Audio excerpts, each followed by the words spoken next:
Right, week 4. So this is where I got to, end of week 3, and I started building the framework for the cupboard that goes on this side. So I think what I'm going to kick off today is the rest of that cupboard. Bit of a short week as I spent a bit of time up in Sydney. I spent 4 days up there, so I've lost the start of the week. This is what I got done of the frame for that cupboard so far.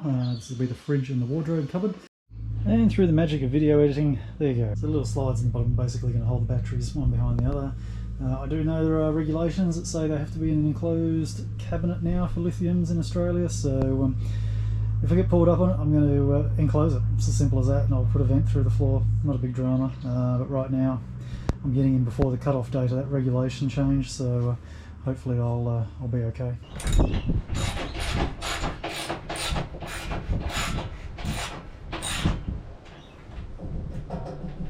Well, that's not too crash hot.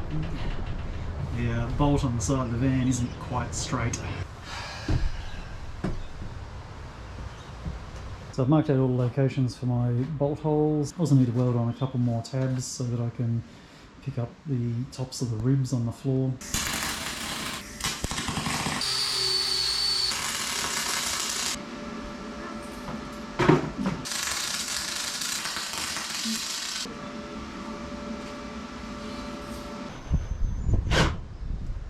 Right, so the holes for the new cabinet base are drilled through. They've gone through at 9mm holes and use 8mm bolts going through there. Only one of these will be a riv nut, the rest of them I'll plate behind. I'll put metal plates down there and bolt through with nuts and bolts.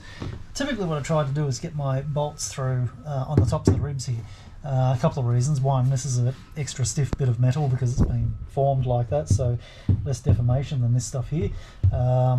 And secondly, because basically you've got no gap to fill there, so it just compresses the floor, which is rock solid, so you can crank that up nice and tight, no problems. Down the other end there are no ribs. There's a big flat section of floor here, which means there's about a 10mm gap underneath here, so I've got to get 10mm spaces underneath the boards here, and I think the best way to do that is to pull up all of this flooring. And to pull up all the flooring, I need to pull out the kitchen cupboard and all the bed frame. It needs to come out anyway because I still need to weld in an extra strut over there and finish off a few little bits of welding on the frame. So heck, I might as well bite the bullet and do it now. This is getting exhausting. I think now I've reached the end of the welding and fabrication side of all this framework, although I still don't have some brackets on here to hold the batteries in place. Battery will slide in there, but I need something just to stop it sliding around from there on in. This morning I just had to put on some little tabs for hinges for the base of the bed, finish off, putting a bit of metal on the end there, and I've just been tidying up all the welds and things, making sure there's no lumps and bumps sticking up. I haven't painted this section because this is underneath the kitchen cupboard and you'll never actually see it, but this section will be openable bins, lids and things, so painted all that. And this C section here will be the rail for the bed to slide out along, or the base of the lounge slides across to fold down into the bed, so I had to paint that black, as that will be seen. As far as the van's concerned, well, it just looks like it's had a massive step backwards, but I put the floor back down, threw that back down yesterday afternoon, and this frame is now fully bolted in, so hopefully we'll not have to come out again now. While the cupboard's out, you can see how I've mounted the kitchen cupboard here. So I've got some brackets down the bottom here, which I've countersunk some riv nuts into.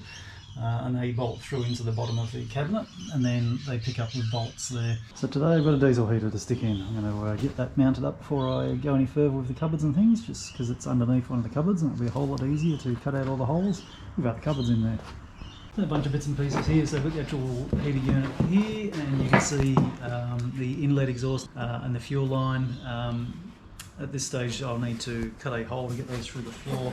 There is a little adapter plate like so. So what we can effectively do is cut a hole just large enough for all of those fittings to go through, and then just bolt this down onto the floor. So a couple of little technical difficulties right from the start. You can see here I've got a rib on the floor, and that's right where I need to be mounting that plate, so I can't just cut a hole randomly in the floor and poke all the things through because it doesn't sit level. I guess option 2 could be mounting it like that. So just having a bit of a check of these two possible locations for the heater, and the biggest issue I have, if I move it in front of the wheel arch, we've got structural members everywhere, got suspension mounts, This is where the water pipe pops up under here, if you can see that. So you can see that there's really no space next to that to have any of the pipe work cut through the floor. I don't think I've got much of an option. It's going to have to go up here, and I'm just going to have to work around this big lump. So I think this is what I'm looking at hole-wise. It's going to be sort of half on, half off the rib. I've got some 10mm aluminium box section there, which I'll shape up to fit around the outsides there. I'll have to trim this plate down.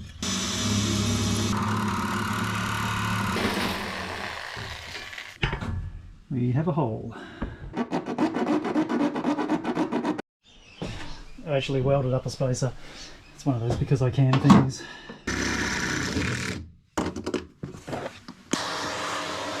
So my latest revelation is to put stacks and stacks of paint on there and then jam the roof nuts in while it's wet. The idea being that when you squeeze the roof nut down, it then squashes the wet paint into the gap and basically gives you a sealed ring of paint around the roof nut as the paint dries. If you wait till the paint dries, then you put the roof nuts in. Obviously, it scratches the paint coating, and then you've basically got bare metal there.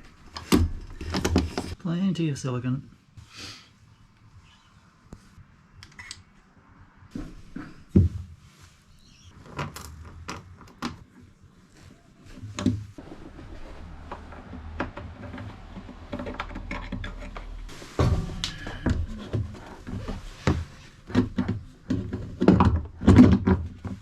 There you have it from underneath.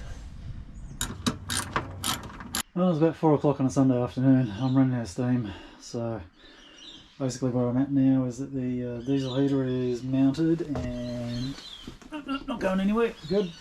Wiring harnesses here. That is what it is. And then underneath, the exhaust's in place, all the pipes are there, the intake line, air filter's fitted, and the fuel pump is up there somewhere, mounted on the rail, ready to be connected to the pipe that runs over to the tank. That'll do for today.